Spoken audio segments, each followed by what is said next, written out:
At Edward Jones, we believe rich isn't about having life all figured out. It's opening yourself to all the possibilities. That's why your dedicated financial advisor provides long-term planning built around you, meeting you where you are, and helping you get closer to where you want to be. So no matter where you're starting from, you can move forward with confidence. The key to being rich is knowing what counts. Let's find your rich. Edward Jones, member SIPC. Freakonomics Radio is sponsored by Southern New Hampshire University. The best investments are the ones you make in yourself, and no one knows that better than Southern New Hampshire University. With more than 200 online degree programs, no set class times, and low online tuition, Southern New Hampshire University is built to fit your life today and set you up for success tomorrow. Education is an investment. Why not make it a smart one? Apply for free at snhu.edu/Freakonomics. Freakonomics Radio is sponsored by Amica. You know what they say, if you want to go fast, go alone. If you want to go far, go together. So go with Amica and get coverage from a mutual insurer that's built for their customers, one that looks after what's important to you together. Auto, home, life, and more, coverage that fits your unique needs. Amica helps you protect what matters most. Visit amica.com and get a quote today.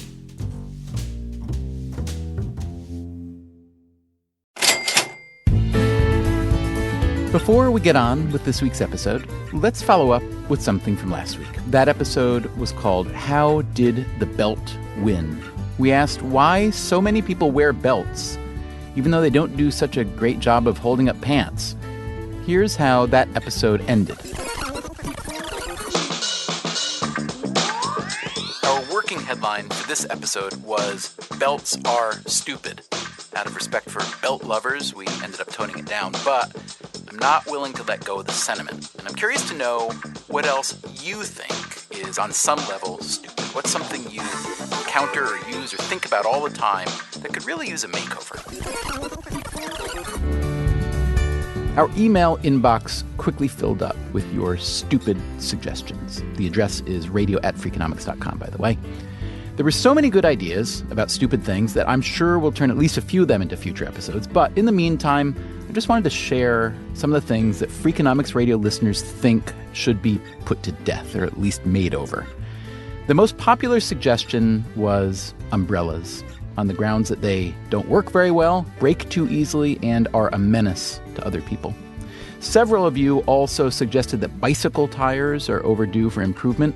Also, the toilet paper in favor of the bidet, and the toilet paper holder because it's over-engineered.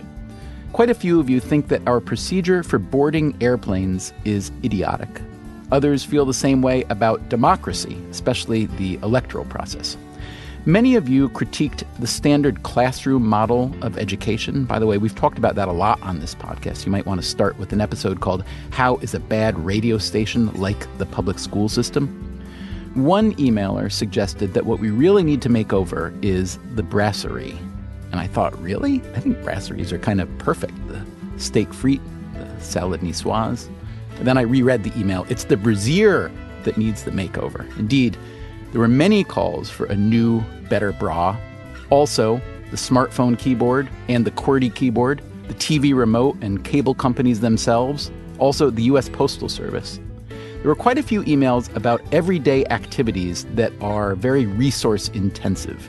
Maintaining lawns, for instance, and washing and drying clothes all the time. A listener named Amanda Hall had a fascinating suggestion. Eyewitness testimony should be eliminated from the legal system. Why is it considered at all credible, she wrote. Human memory is notoriously awful, malleable, and colored by personal bias. Couple that with the incentive to deliberately misrepresent the facts, and testimony seems to do more harm than good in the search for truth and justice.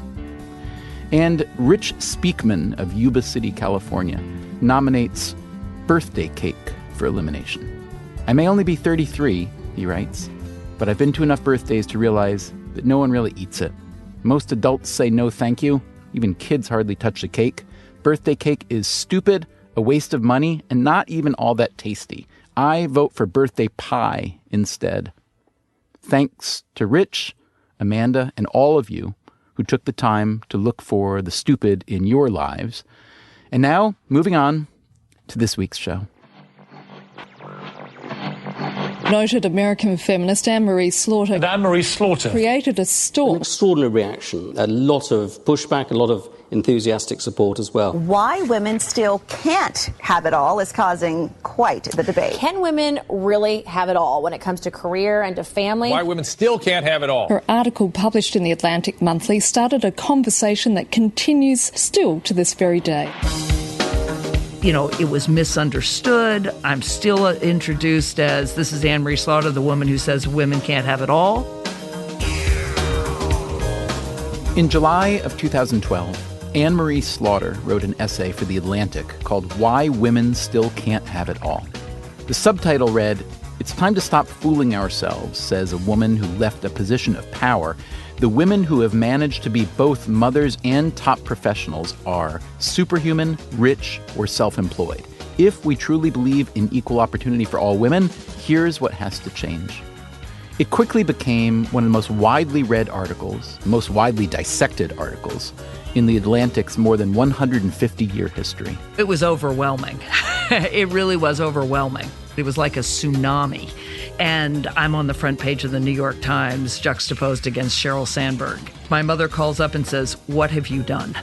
Part of the issue was that Slaughter herself is sort of superhuman, or at least a very high achiever. Also pretty rich, at least in relation to the rest of the world's women. But she was definitely not self-employed. She worked in the U.S. State Department in Washington under Secretary Hillary Clinton until she quit that job, her dream job, because her family needed her. And then she wrote about it. I was suddenly a public figure, you know, with my views being distorted, with all sorts of people writing very unpleasant things, but with lots of people saying wonderful things. And it really changed my life. Up to that point, Slaughter was a highly regarded, if not highly visible, academic and foreign policy wonk. If she got a media request, it was to talk about her views on the Middle East, the revolution in Libya, or the war in Syria. But overnight, her more than 30 years as a foreign policy scholar were trumped by this one article about work-life balance. And to this day, I'm better known for that than anything I've done in foreign policy. And it created a new set of opportunities, but it also created a new set of obligations where I felt like, well, now I have to continue this conversation. I can't just walk away from it. So today on Freakonomics Radio, we continue that conversation. We hear why not everyone believed her reason for leaving the State Department. In Washington, if you say you're leaving to spend time with your family, it's a euphemism for being fired. We talk about her early warnings on Syria and what she'd suggest if she had the White House's ear today. I think the White House is tired of hearing me on Syria, but there are two things that we can do. And we hit her with a few of our frequently asked questions, the really hard ones. Let me think for a second.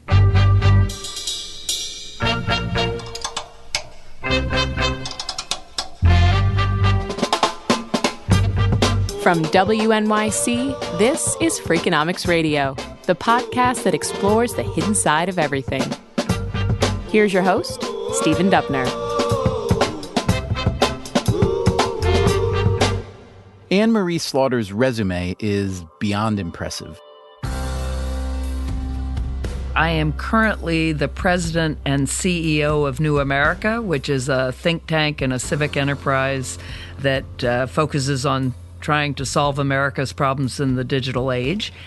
And I have been, for much of my life, a professor, a law professor originally at Chicago and Harvard, and then a dean of the Woodrow Wilson School at Princeton. And then I was director of policy planning from 2009 to 2011 at the State Department under Hillary Clinton. I'd love you to just describe that job. I assume it's a position that had been around. If not, let us know. And what was your actual portfolio there? Yes, so it is one of the great foreign policy jobs. It was a job that was created by George Marshall for George Kennan. And you can't get a better diplomatic pedigree than that. Yeah.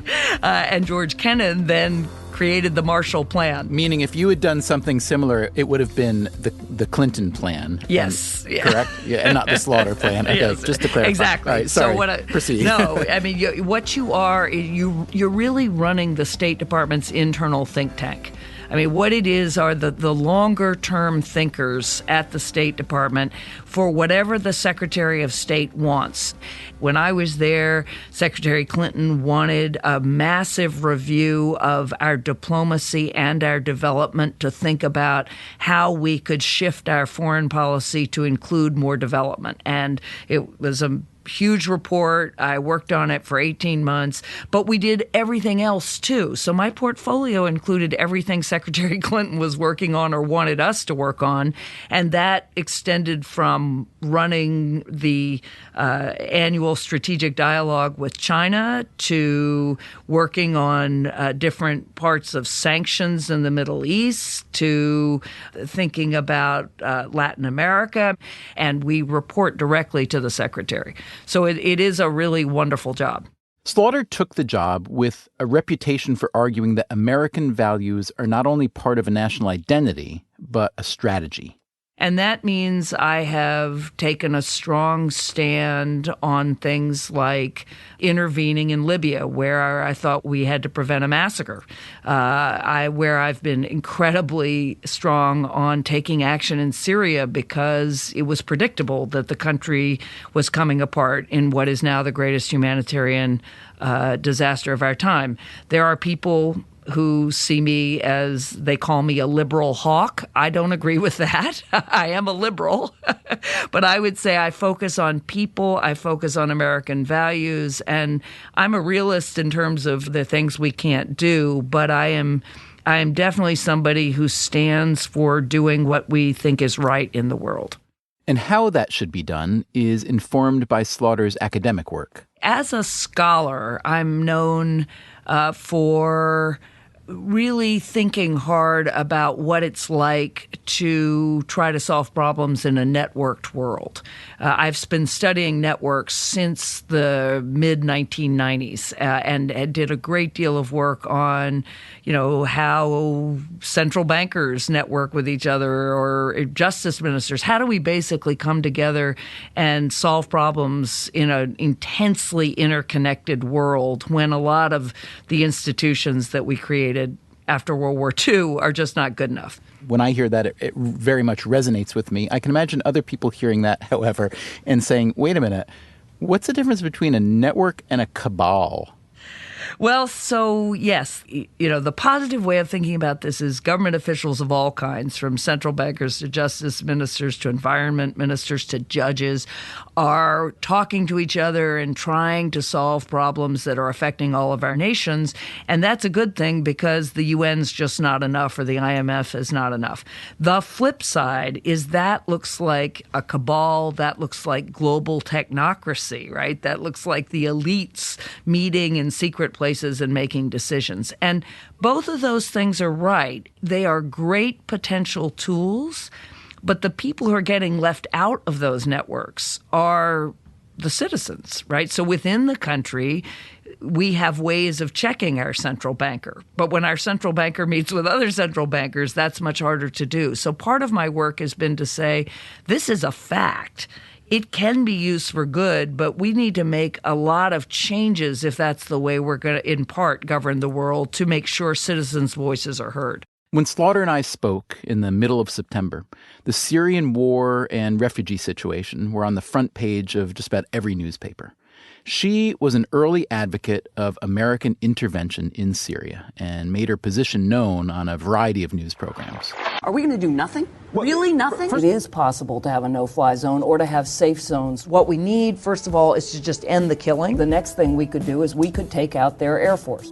What's it like for you to be sitting here, to have wanted to intervene much more directly in Syria, not been part of a team that took that direction, and seeing the aftermath?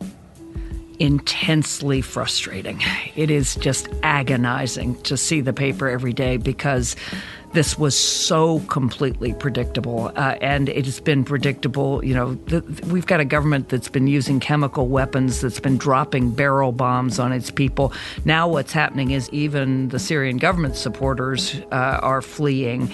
But this goes to a point that I have made over and over and over again, that the divide between strategic interests and humanitarian interests is a false one, that you could see that where a country's population is being driven out of their homes and being massacred by their governments, sooner or later, very bad things will happen. Extremists will move in and people will move out. And then that becomes a national security interest. And that's what we're seeing right now. But it was predictable, and we could have done something to stop it, and we didn't.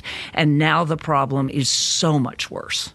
Considering what has happened and considering where we stand today, let's say you were back in the State Department. Let's say you're Secretary of State today. What do you do? What is it not too late to do?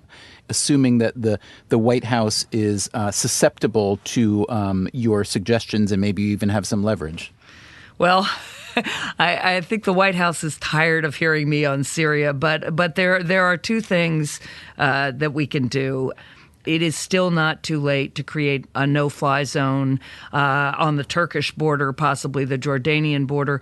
Creating a no-fly zone basically says to the Syrian government, you have to stop dropping barrel bombs on your people. And if you use helicopters or fixed-wing aircraft to do that, we will take them out. And we can do that from ships. So we're not even talking about risking American planes. We need to do that because there has to be some safe place for Syrians within the country to go. There is no safe place in Syria. We have to do, and not just we, the United States, we and Turkey and other states in Europe and in the region collectively have got to create safe space within Syria, or we will continue to see people flee Syria. The second thing, and this is what we're trying to do, is ultimately the only solution is to reach a political compromise in Syria that will end the civil war. And that requires Russia and Iran and Turkey and Saudi Arabia and Jordan and Lebanon and European countries sitting around a table and brokering a political solution. We have been trying to do that for a long time. I argue that unless you make clear to Assad that you are prepared to use force, at least to stop him from massacring his own people, he will not come to the table. So I think these two things are connected. But this is just going to get worse and worse and worse unless we can find a way to create a political solution. And then we still have to fight ISIL. So that's just a piece of the larger puzzle. A lot of your emails to and from your boss, your then boss, Secretary of State Hillary Clinton, have been released lately in the big release. I'm curious what we've gone through them. We can't find anything remotely salacious from you, I have to say. I was a little bit disappointed. You seem to be quite an upstanding citizen. But what's the experience been like for you to see your work correspondences become public in a way that you perhaps hadn't intended? Well, I have to say I haven't gone through all of them. I've seen some of them.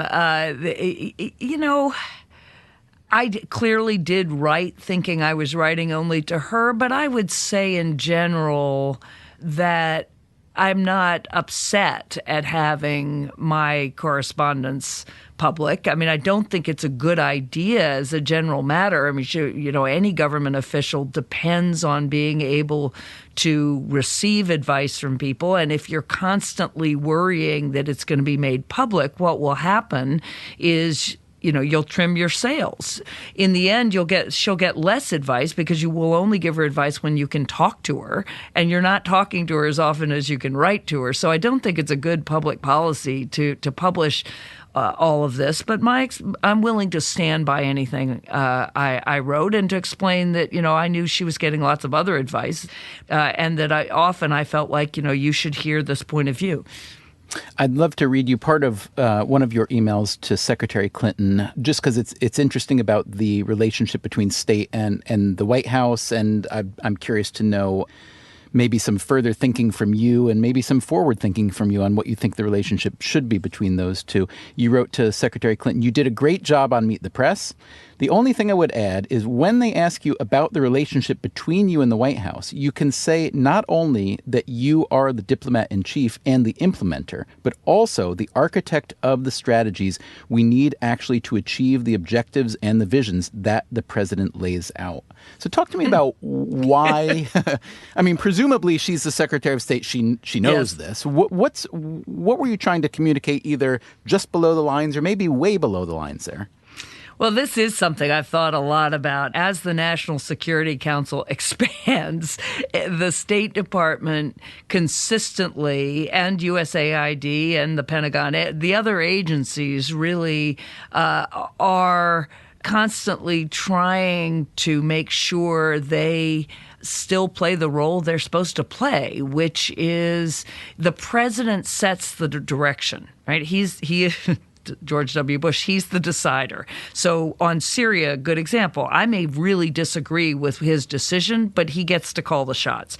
But if he says, okay, here's what we want to accomplish in Syria. We want to do everything we can to protect the Syrian people and to protect our interests in the region.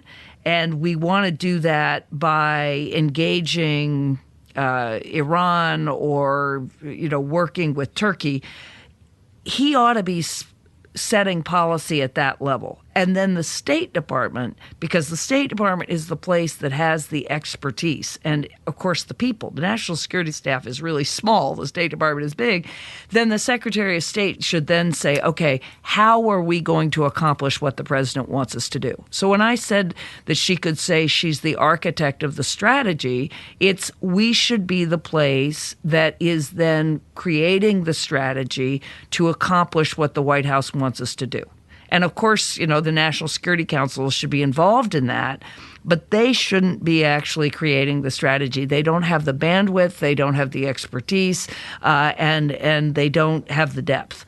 Do you think it's also part of this general philosophy of the American presidency, and not all presidencies are like this, to create the appearance that, all power runs through the president?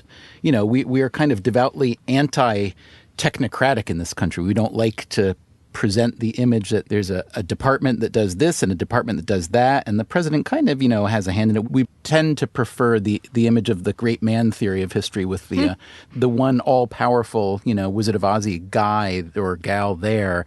Do you think that's part of the issue, or is it more just a typical political leverage issue, or neither? Yeah, it's interesting. I think it's just, once you've created a White House bureaucracy, because that's what you're talking about. The old executive office building is the White House bureaucracy.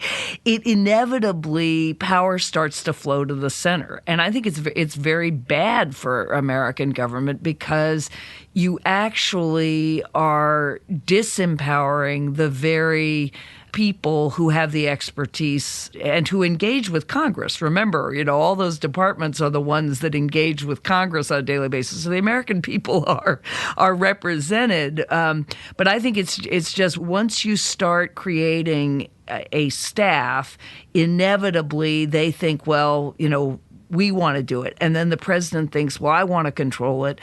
But the real problem is the president and even the National Security Council staff and the National Economic Council staff, given the complexity and the enormous range of issues, they cannot replicate the government. Coming up on Freakonomics Radio, why Anne Marie Slaughter left one of the great foreign policy jobs after just 2 years. Our elder son was making some bad choices, really bad choices, and he was in middle school. Also, in order for women to have it all, do men need to be re-socialized? I think I prefer expand choices and roles to re-socialize, which does sound vaguely Orwellian. And, apropos of nothing, if you happen to be a soccer fan and are looking for a new club to support, maybe a low-tier Sunday league club in England, well, we've got just the club for you. Freakonomics Radio is now a proud sponsor of Duncow Football Club in Shrewsbury, England. You can find them on Twitter at DuncowFC, proudly wearing their Freakonomics Radio kits. And The Cow, as they're known, have begun the season with 3 wins against just 1 loss.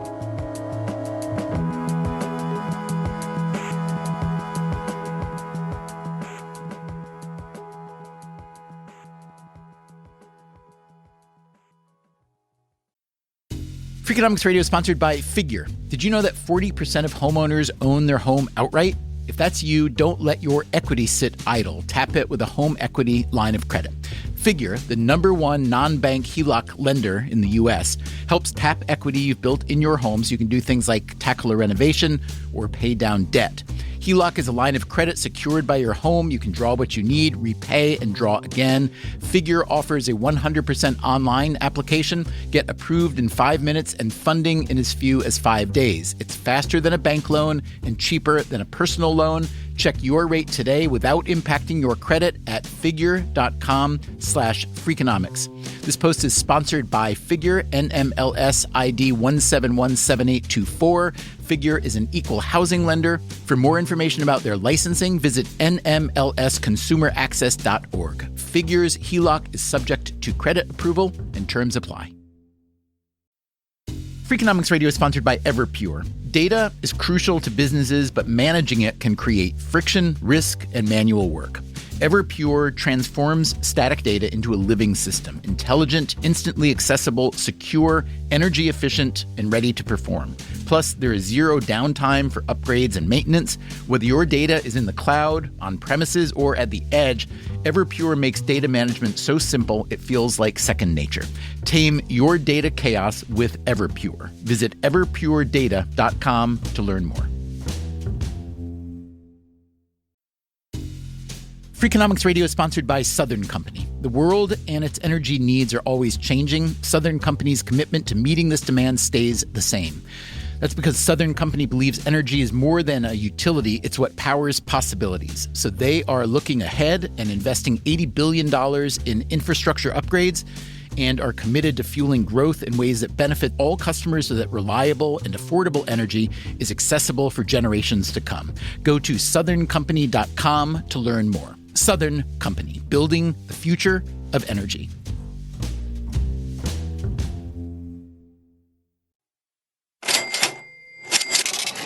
After 2 years as Director of Policy Planning in the U.S. State Department, Anne Marie Slaughter announced that she'd be returning to Princeton.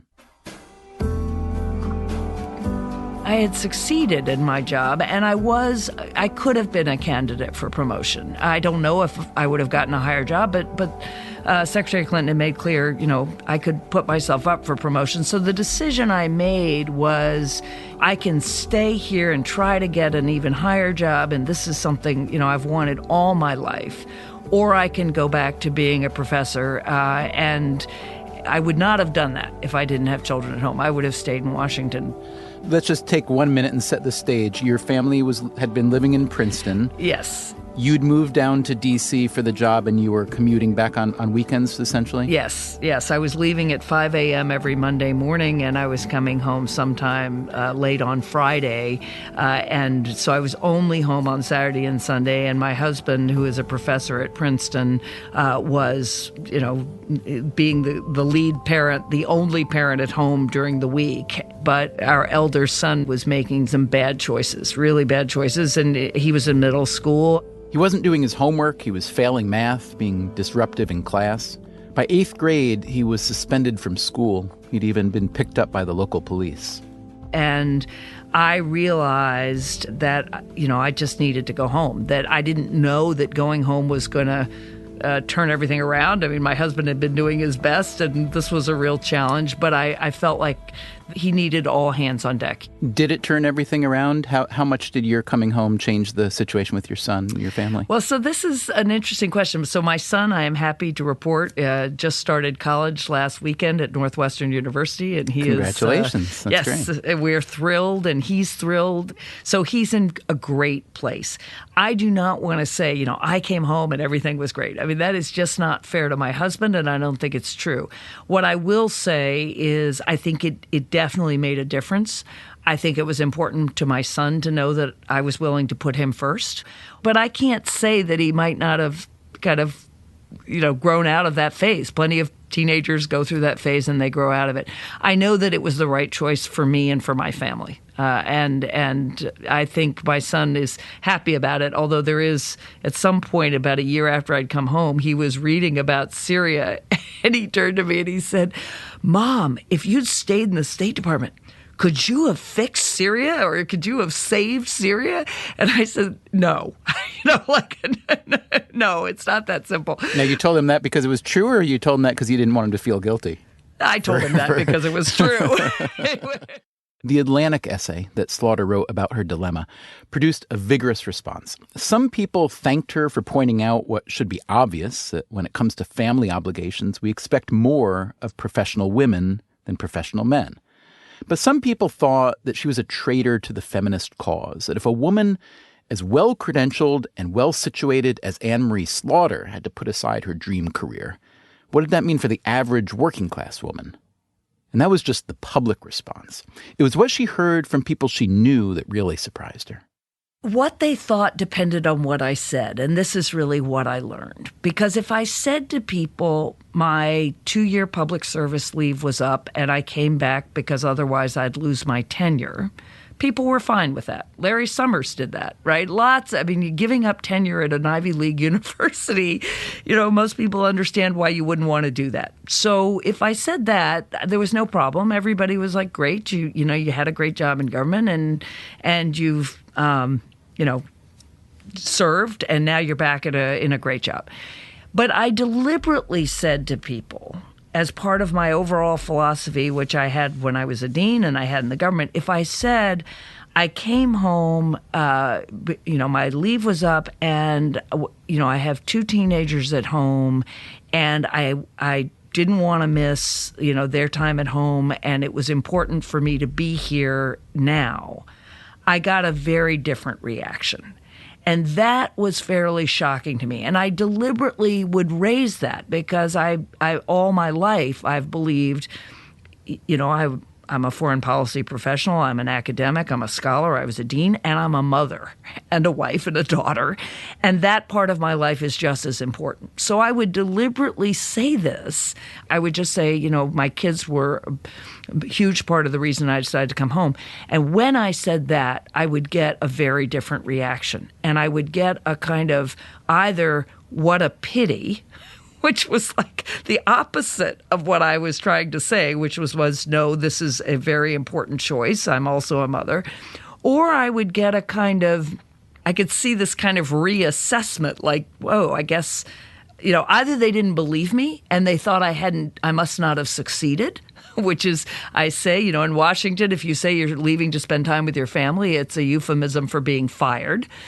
So you could see people thinking, maybe she didn't do so well. Or you could see people just thinking, she must not really be, a player. She must not be the person I thought she was, because if she was, she clearly would still be in D.C., because you couldn't come back and really legitimately make this choice to be back because your children need you, or you want to be with your children even if they don't need you. Slaughter had written several foreign policy books, including The Idea That Is America and A New World Order. But now she set out to write a very different kind of book. It's called Unfinished Business, published just this week. It's a call for making the workplace a truly equitable opportunity for women and men. The book grew directly out of the Atlantic piece. The book is about, okay, we're stuck. It's unfinished business, women, men, work, family, and the unfinished business is the unfinished business of the movement for full equality between men and women. In a nutshell, what I'm arguing is that if we're going to get to real equality between men and women, we have to focus less on women and more on elevating the value of care and expanding the choices and roles for men. And that's sort of counterintuitive, right? Because what we've been doing is we measure our progress in the women's movement by how many women CEOs we have, women leaders of all kinds, women politicians. And I'm all for having more women in high places. Don't get me wrong. I'm all for it. We need it. But that metric and that focus is not going to get us there because it's leaving a huge number of women out, all the women at the bottom, and it's assuming that you can get to equality between men and women by changing women's roles but not changing men's roles. Right. The phrase you use is that we need to re-socialize men, which as a man sounds vaguely threatening, but not really. But what do you, but you write about it, not only adult men who are in the workforce and, maybe those CEOs we're talking about, but also young men, boys, Yes. and how they should think about the future work world and the future family world as well. So talk for a minute. Just talk to the men for a minute. So this program is probably, I'm guessing now, roughly 70% male listeners. So this is a great platform to say, what are some of the kind of basic signposts that we need to rearrange or get rid of, or maybe the new ones we need to have written? That's great. So let me start by saying how I got to this realization that we have to. I think I prefer expand choices and roles to re-socialize, which does sound vaguely Orwellian. So here's what I realized. I looked at I have two sons, and I looked at my sons and I thought, if I'd had a daughter, we'd be raising her 100% differently than the way my mother was raised, and even differently than I was raised, although my father was very progressive and he raised me to have a career. But if I looked at my sons, I thought, I'm raising my sons pretty much exactly the way my father was raised. I mean, we're raising them to have a more active role as fathers. My father never changed a diaper. Certainly my husband changed plenty, and I expect my sons to. But we're still saying to men, your worth in society is a function of your breadwinning. It's a function of how much money you can make and how high you can rise in your career. And that is a very limited set of choices. It's the flip side of saying to women when my mother was raised, your worth in society depends on can you get married and can you have children?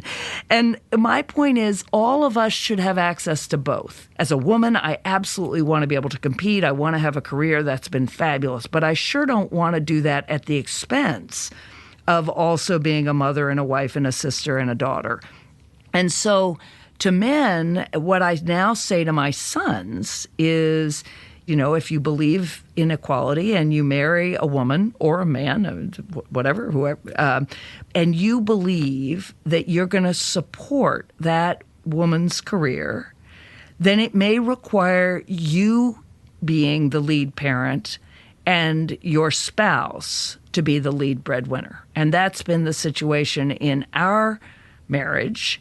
And they understand that I couldn't have a big career unless Andy played that role. So that's the place where I'm really saying to men, if you believe in equality, it can't be, okay, I believe in equality, but I'm going to take every promotion I get. And, if you get a promotion, I'm not going to move for you. In the book, you acknowledge the criticism that this work-life balance conversation often becomes kind of an upper-class conversation. And you acknowledge that, you have an elite position currently. You grew up in very comfortable circumstances. You had great schooling. You had great educational and job opportunities, and you've taken advantage of them. You've worked hard. I don't mean to disparage them at all. But how can someone very much on the other end of the, let's call it the opportunity spectrum, and let's say it's a single mom, how can that population think about this issue divorced from, all the trappings of privilege? I talk about the competitive mystique or the bias against people who are giving care. It hurts women at the top if they take time out or work part-time or stop working. It hurts them. It hurts their career. It hurts women at the bottom so much more because a single mom whose child is sick can lose her job because she doesn't have paid sick days. So the fact that we don't accommodate care, and the fact, more importantly, that we don't provide affordable, quality daycare for her to put her children in, or early education, or after-school programs, or paid maternity leave, all of that means that the woman at the bottom, single moms, are the poorest people in our society. So I point out that we have too few women at the top, but we have far too many women at the bottom. And if you focus on care, you can find solutions that help the women at the bottom as much as the women at the top. And that's what the women's movement has to be about.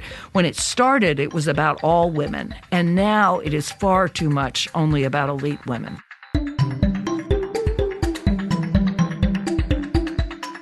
It was time to move on to a few of our frequently asked questions, the same questions we've asked of people like Nate Silver. One of the most profound lessons to me about adulthood is that everyone's kind of weird.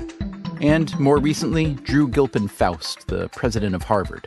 I would like to go to the period that I've written about and see, did I get it right? Did I get it wrong? Who was... I kind of have a feeling I may know the answer to this question already, but I may be wrong. Who was the best boss you ever had, and why? Oh, goodness. All right, there too. I put you in a position, didn't I? I put you in a little bit of a position. So Sorry. Shirley Tillman and Hillary Clinton both, and they both taught me different things, but Shirley Tillman was president of Princeton, was just a phenomenal female leader, first woman president of Princeton. And Secretary Clinton, was somebody I learned from every day. What's the best possible future discovery or invention? Might be medical, might be political-ish, might be financial, I don't know. Yeah, let me think for a second. I can whistle the Jeopardy music if you'd like.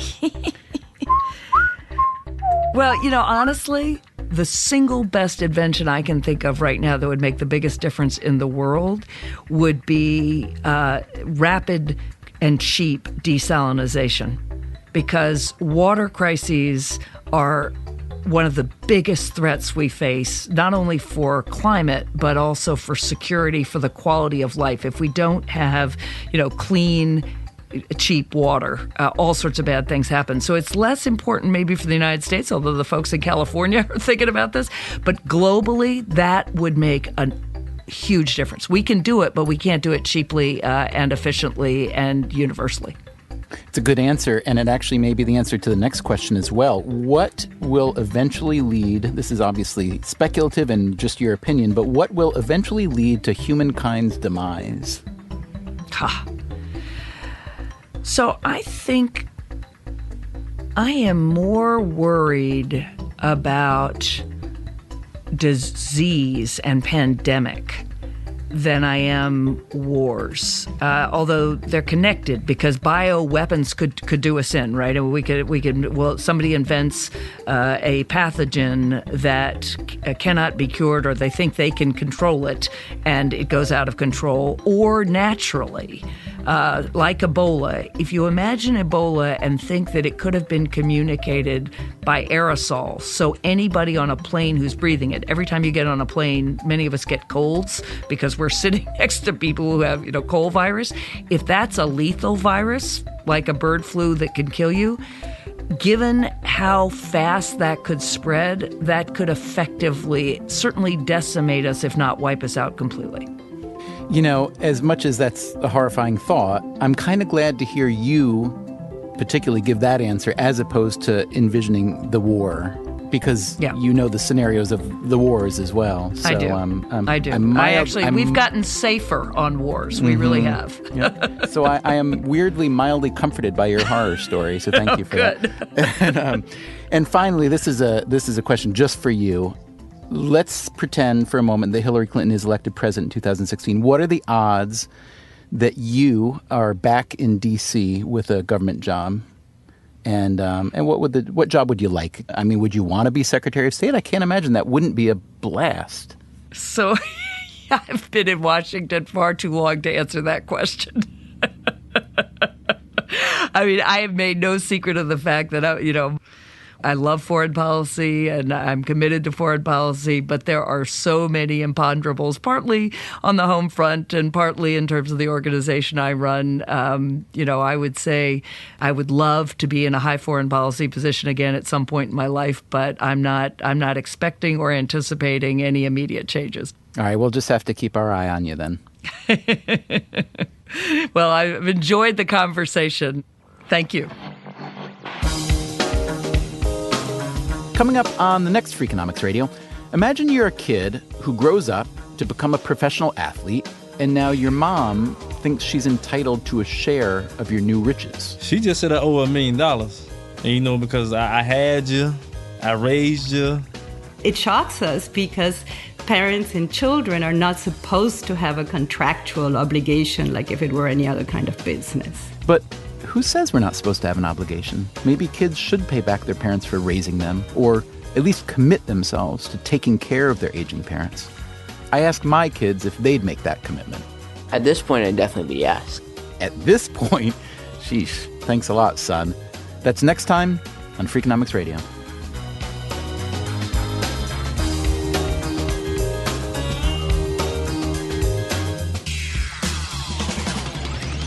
Freakonomics Radio is produced by WNYC and Dubner Productions. Today's episode was produced by Irva Gunja and Greg Rozalski. Our staff also includes Christopher Worth, Jay Cowett, Merritt Jacob, Kasia Mihailovich, Caroline English, and Allison Hockenberry.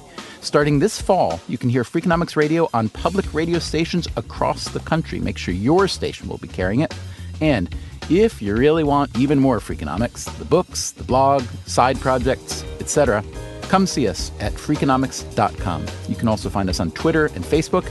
And if you subscribe to this podcast on iTunes or wherever you get your podcasts, we'll deliver the next episode in your sleep. Not in a creepy way, but in a nice podcast tooth fairy kind of way. Sweet dreams.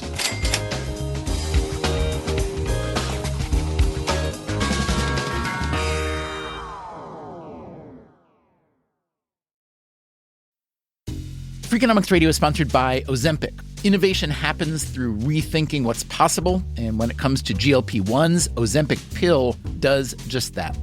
Learn more about Ozempic semaglutide tablets, 4 and 9 milligrams, by calling 1-833-OZEMPIC or visit Ozempic.com to view the medication guide and ask your doctor what's possible with FDA-approved Ozempic pill.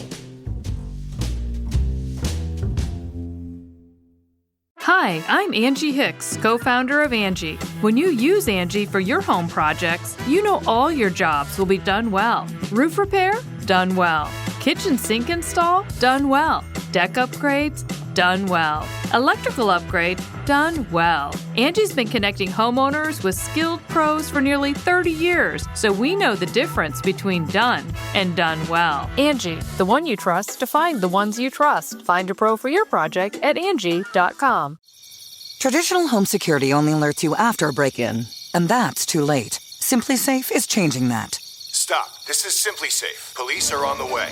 We don't just alert. We stop crime before it starts. SimpliSafe. Plan starting around $1 a day. Save 50% on your new system with professional monitoring at simplisafe.com/SXM or with promo code SXM.